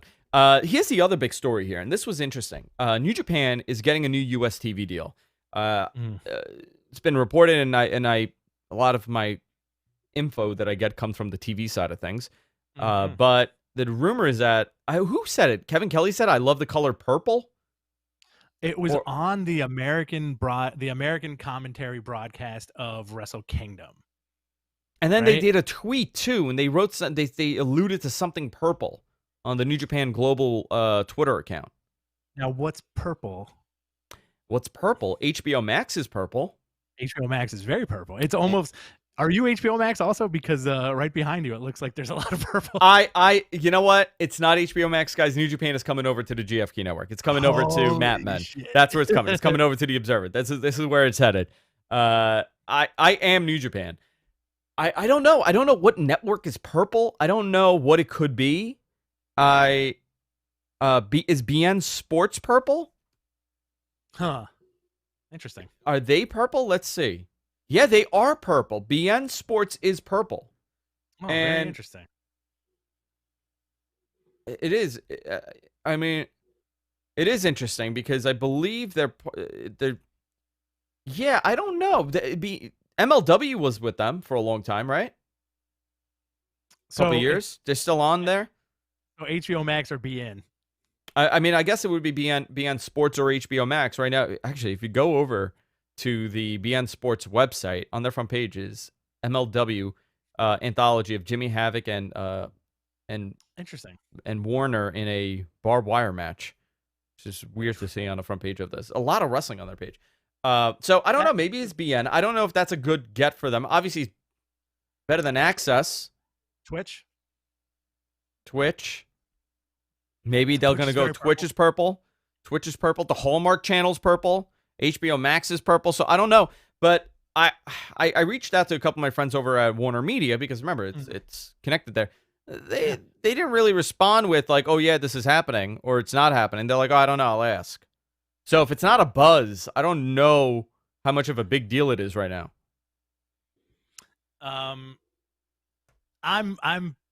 I'm very excited to see what happens. As a fan, I would love it to be on HBO Max. Ah, man, I would love it too. I would absolutely love it too.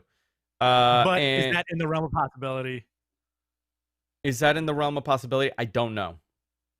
But they're going to announce it soon. Okay. Should be very soon. All right, Q&A time, boys and girls. If you're in the chat room, submit your questions. We will do our best to answer it. If it's something we know, we will answer. All right, got a couple of good ones so far. Let's do it. So let's see here. John Gorman asks, does this Bullet Club reunion set up a future Blood and Guts match? Great question, since they couldn't do it in 2020. Say that again, Rich, because you broke up in my headphones throughout the entire thing. Can you hear me? Am I good? Yeah, hold on. Check one, check two. Oh, much better. Thank you. You shut off my microphone. I shut off your mic to nobody. All right, go ahead.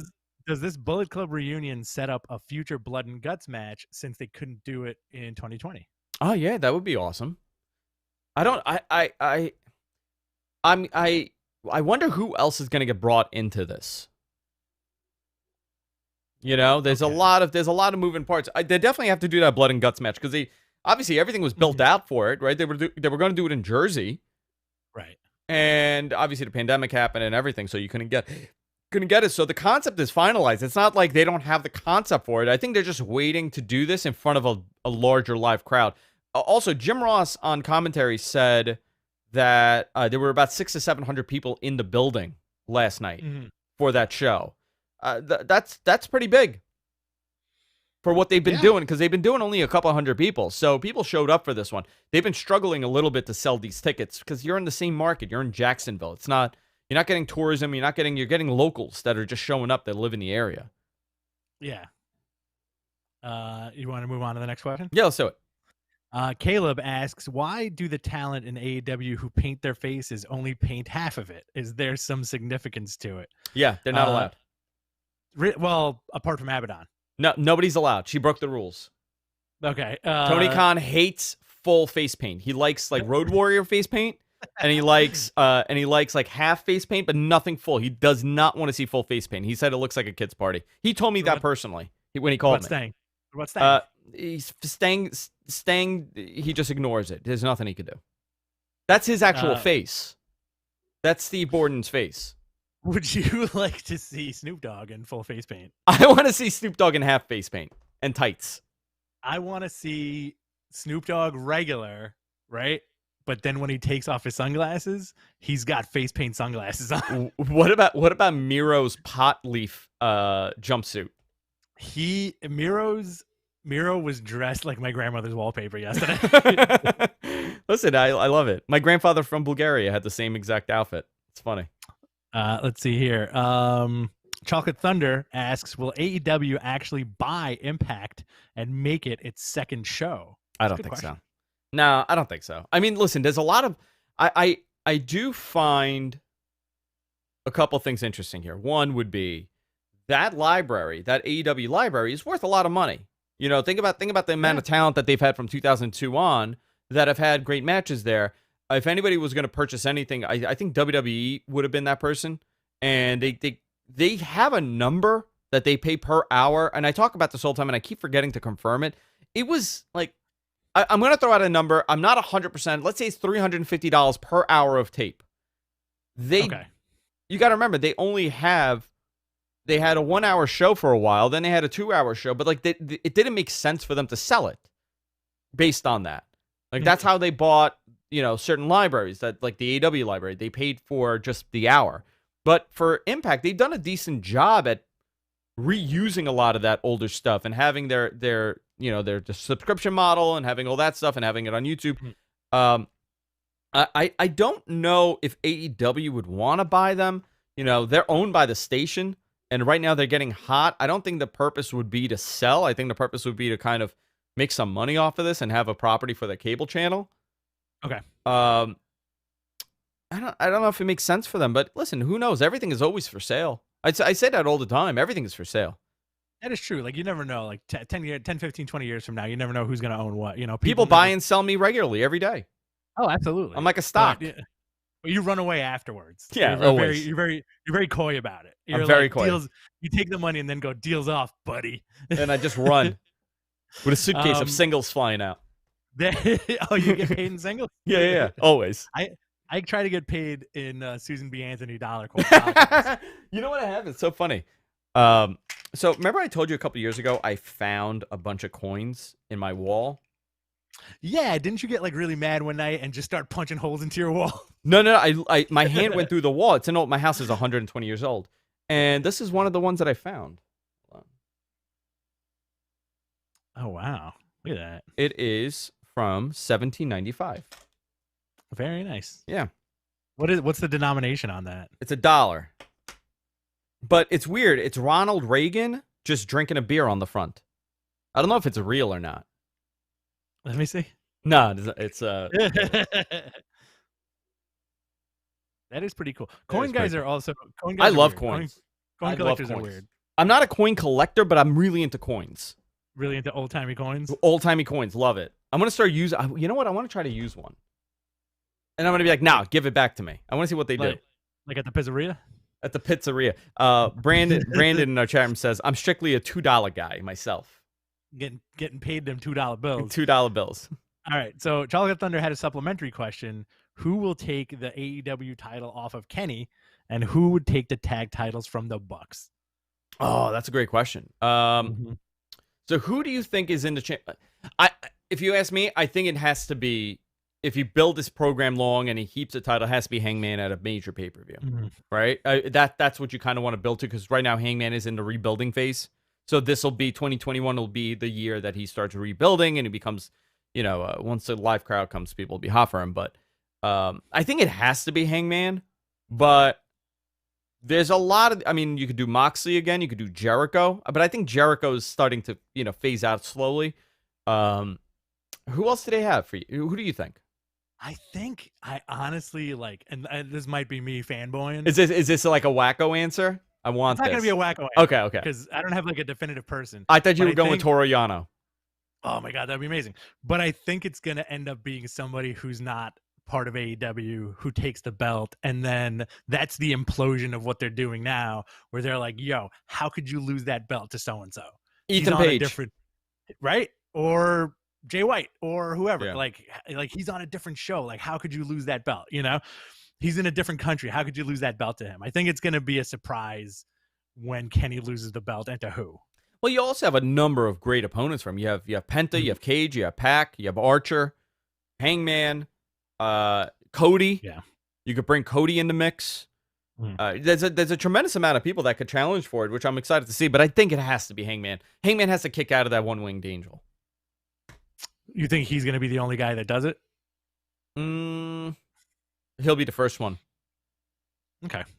All right. Scar Happy, question for Andrew. Yes. What is your main event choice for WrestleMania 2022 without The Rock as a choice? Screwed me on that one. 2022 main event. Obviously, the answer is Bill Goldberg somewhere in there, right? Because that's what everybody wants to see. We all want to see Bill Goldberg. It says in the notes that you needed to gloat today. I need to gloat, yes, because I told everybody on Monday about Bill Goldberg. I'm going to get back to that answer. I need a second to think about it. But on Monday at 2:00, when my friend over there messaged me, and it's so funny how they get me to say I know something or they want to tell me something. So I'll say this. He wrote Happy New Year. I wrote Happy New Year, and he goes, "Hi, you know who's showing up tonight, right?" I said, "Who?" He goes, "I'm asking if you know." I said, "I've been swamped, dude. Who?" And he goes, "I'm not telling you, but who's next?" And I said, boy. "Okay, now you got to tell me." And he goes, "I don't have exact details, but I believe Drew's going to call him his daddy." I said, "In like a sexy way or like a childish way?" He goes, "I don't know, man. You know how this company is." And that was it. He didn't call him daddy. He said, "You could be my dad." Oh boy. Yeah. Did you pop for Goldberg, or were you just like? Yeah, I don't know how I feel, but listen, man, I don't necessarily hate seeing him, but I don't love seeing him. Okay. Listen, according to the IWC, the Internet Wrestling Community, you're not allowed to have an opinion on Goldberg or Sting now. Why is that? I don't know. I don't go on the internet. Well, here's the thing. Like, I listen. Do I want Bill Goldberg having the championship? No, I don't. I don't want to see him have a run on top. It's not a thing I want to see. Do I think it's cool that he shows up every now and then and pops the ratings and people are into it? Yeah, whatever you're into, it's okay. But I don't really get into the whole like, oh my God, Bill Goldberg's ruining the show. Listen, the show's not great to begin with. I don't think Bill Goldberg is hurting it. I think it probably, the ending was interesting, and obviously they're gonna have a Drew match at Rumble. I really hope he beats Goldberg. And listen, what a great, where this makes sense? You know what I would love to see? Drew really beat Bill Goldberg. Like, beat him. And you're like, listen, man, like, I'm at top of my freaking game. I'm the best guy in this company. I'm gigantic. I'm not going to lose to a 50-year-old man. Like, I'm at the peak of my career, my body, my athleticism, and you're an older guy. I mean, if they did that, I'd be like, you know what? Pretty cool. I get it. So, okay. So can I posit to you a scenario / kind of like kayfabe thing? Yeah. It seems like Drew is living up to that late 2000s moniker of being the chosen one, right? Okay. In that regard, he's kind of old schooled his way into like being this old school big man champion. He's getting the rub from Hogan on TV, right? I think regardless of how you feel about Hogan, still pretty big, right? Yeah, I'm sure. Listen, man, I'm sure he loved every moment of that. Right. And as now, a fan. And I think they're really attaching that wagon to Drew. Great champ. Like, we've said it for a while. Look at this dude. Dude's got everything. Like, he's firing on all cylinders. I want the Goldberg match to go like this. No lockup. Goldberg goes for a spear. Drew leapfrogs a spear. Claymore, 1, 2, 3. Quick match. Goldberg's done. And then Drew carries that momentum into WrestleMania. Yeah, I always said that. By the way, I think that's a great idea. I have always said, if you're going to use Goldberg, use him for quick things, right? Mm-hmm. Have him do like something. You want to use them properly? Have Bill Goldberg in a match on Raw, facing just somebody else that's not in a major picture. Have him come out, do something. Okay, you know what? You pop the crowd, whatever. You saw him for 3 minutes, whatever. I don't really want to see him in major programs, but I also was never a tremendous Bill Goldberg fan. Same here. Here's what I'm asking you now, okay? Please. Take Goldberg out of this. Yeah, you person. Take Goldberg out, right? Okay. Let's make it Steve Austin, one of the most beloved people in pro wrestling of all time. Would the complaints be there if it was Austin that came out and challenged Drew for the title at Royal Rumble? No, the internet would blow up. Again, it's perception. It's not about an old person taking a spot, because there's plenty of spots. It's more about the perception of who you like and who you don't like. And Bill Goldberg doesn't have a good rep. Yeah, that's the problem. You know what? Like, here's Andrew. Did you know that sometimes people just like to bitch so they can? Of course, bitch? Yeah. I didn't know that. If it was, did you know what the internet is really just people bitching about shit? I thought it was all fake. It was just bots. It's bots that are programmed to bitch. That's what the internet is. It's just everybody's a bitch. Everybody's a bot that's programmed to bitch. That's it. So, but if Austin came out, you know what? I feel like it would be the same reaction of like, who is this guy? This guy can't go anymore. What are they going to do with him? Why is it Drew McIntyre? Blah, blah, blah. Goldberg's an interesting choice because he had something that our favorite superstars didn't have, right? And get ready for this. He was the poster boy for WCW, but he was also a super jock. Yes. You know, like, and I think people don't like that. He had that presence of like, he was a super jock, you know? Like, when you look at Steve Austin, do you think immediately like, oh, this guy's like a big old jock? No, you don't get that. Yeah. But here's the other thing, right? Like, Edge is a good example. Edge is going to be 48 this year. Wow. Nobody said, oh my God, Edge. You know what I like? Again, I understand where people fall in this. I get it, because I kind of have that a little bit. Like, I don't necessarily. I like seeing Sting on TV because I know Sting is not going to be their champion and be their front runner. Right. When the first time Bill Goldberg won the title, the Universal title, I thought it was more of a redemption story, and it was like like, hey, listen, we're going to take care of you. Trust us. And it was also to add prestige to that new title belt. That now you have Bill Goldberg holding it. You have, you had two younger guys. You have him. You have Brock Lesnar, and you built a prestige. When you look at that list in 10 years, and you have like 20 champions or 20, whatever you're gonna do, you're like, oh, Bill Goldberg had this. Brock Lesnar had this. Whoever else. So I think that was a purpose. I don't now. Do you put a title on him? No, I don't want to see him with a title. It could happen. It could. Listen, dude, fear. I'm not even gonna say it, because it's always possible. Yeah. I do not believe that Sting is ever going to possibly hold the AEW championship, but you don't know. Jericho's their first champion. He's a guy in his 50s.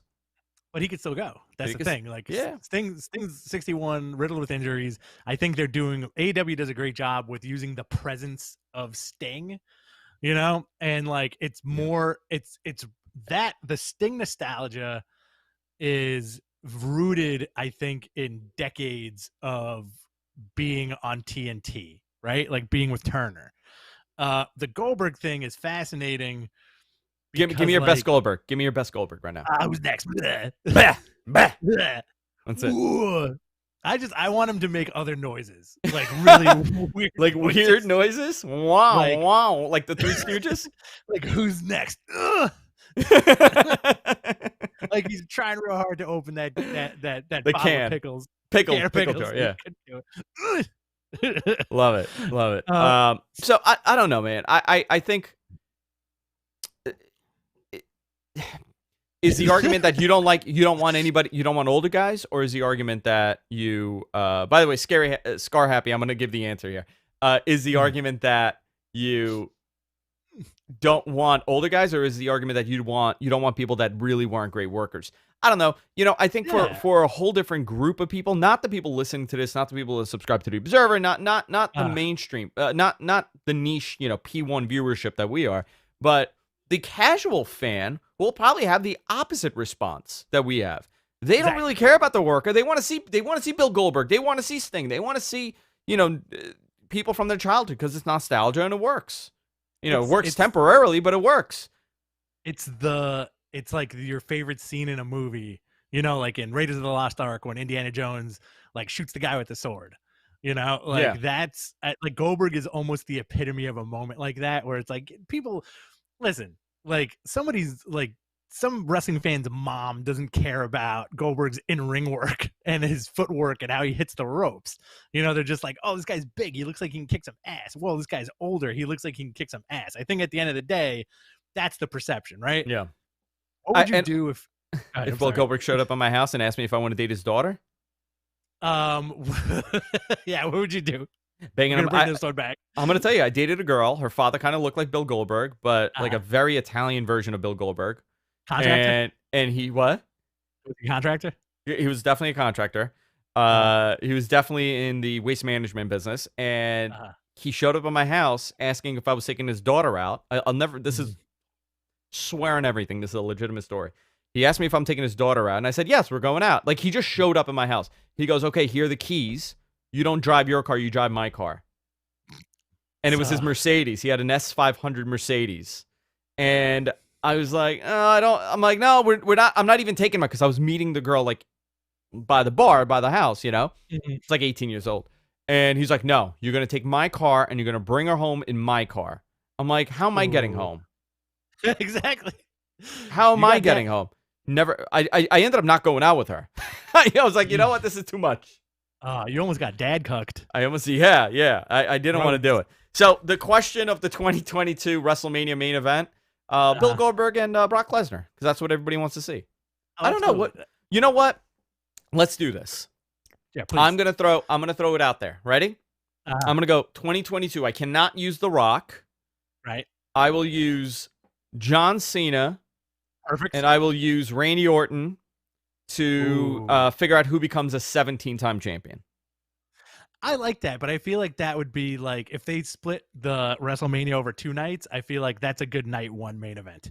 Yeah, I think that's fine. Or I don't know. It's always going to be somebody from that group, right? If you're going to do like a major match like that.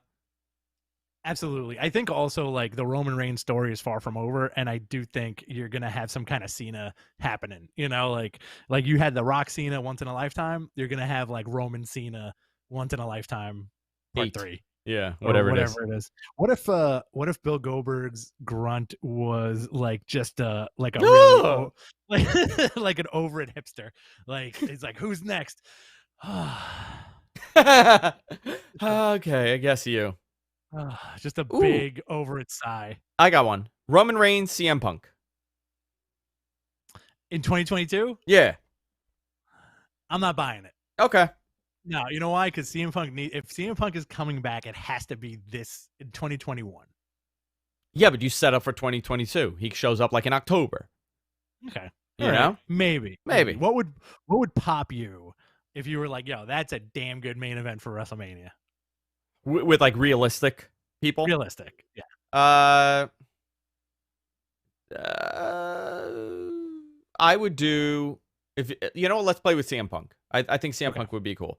I would do CM Punk, and I would do. Who could he face now in that roster? AJ Styles. There you go. AJ and CM Punk. That would be my main event. Okay. That would be a match I want to see. Not necessarily a main event, but I think that would be a cool match. Okay. Or Daniel Bryan. How about Daniel Bryan. Daniel Bryan and AJ Styles for the World Championship. How about that? That's a cool match to see. I don't know how many people want that as a main event, but I think that's cool. Daniel Bryan, CM Punk. You know, two total polar opposite type of human beings that came up during the same era. And one got his WrestleMania. One got the WrestleMania spot because of CM Punk, essentially. That's a good program. Daniel Bryan, Brock Lesnar. Daniel Bryan, John Cena. Daniel Bryan, John Cena. Okay.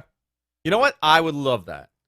Yeah, Daniel Bryan, John Cena, because the story there is I stuck with the company and got busted up until I got better. And I'm still an active wrestler, and you left to do Hollywood. You know, you do the same thing. Same thing that Austin and Rock did. Yeah, that could be a great final match for him, too. Mm-hmm. All right. Are we done with questions, or are we wrapping it up? Take a look here. I think there was one question that I kind of wanted to check out here. Okay, Brandon Georgialakis in the chat room. Oh, we got it. We got a Greek guy. When does you have to ring a bell every time? Every time I pop for the Greek fans. Yorgos. When does I have a joke for a dirty watch along that I'm saving? Okay, perfect. Please save it. When does WWE do their first show with fans? Okay. WrestleMania will have fans. 2021. And 2021. Okay. And the night after WrestleMania will be the first show in an indoor building with fans. Let's go with that. Oh wow, okay. Listen, April's around the corner. You know? Yeah, dude. Like I spoke to the guys over at MSG a couple days ago because a buddy of mine has season tickets for the Rangers. And the Rangers, they believe, they are under the impression that by late February, early April, there will be fans in that building at the Garden. Enclosed building, by the way, MSG, right? There's going to be about 5,000 people in that building, and they're going to rotate the tickets amongst season ticket holders. So, like, every X amount of games, you're going to be able to access that. Okay. So, you know, New York's not looking that great right now. And if that was a conversation 2 weeks ago, and it still wasn't looking good. So, they're getting prepared for this. They're getting prepared to kind of slowly ease everything back in. So if they're looking at late February, early April, then it's very possible they could run something with fans in Florida or anywhere else. Yeah, that was my answer there. All right, I think we're done. Yeah, we're done, baby. All right, my babies. Hey, listen, guys, thank you for tuning in. Thank you for checking out the show. You can follow us on Twitter, Mattman Podcast on Twitter, Andrew Zarian on Twitter, BTC Rich on Twitter. Mattman Podcast is available everywhere, and of course on the Wrestling Observer website, figure4online.com website. If you go to f4wonline.com, you can see us right on the front page right now. They just put the story that we're debuting on Figure 4 Online this Thursday, today. So we're going to be editing the show, posting it out there, which is going to be awesome. Also, Facebook, you can join the Facebook group there. We're on Instagram, instagram.com/MattmanPodcast, and subscribe to the podcast, guys. Follow us, subscribe, like, do all that stuff. I hate doing that plug. It sucks. I hate telling people. I'm like, hey, man, I also hit that bell. Smash that like button and ring the bell. Smash that like button, Poppy. Yuck. All right, guys. That's it for this week. Love you guys, and we'll be back next Thursday. Take care. Later, guys. Beautiful. Beautiful. I hope I answered all your questions. I need to go get a haircut. Oh, you want me to come over and cut your hair? I'm doing something. I'm going away this weekend. I'm going away. I will tell everybody once I am back.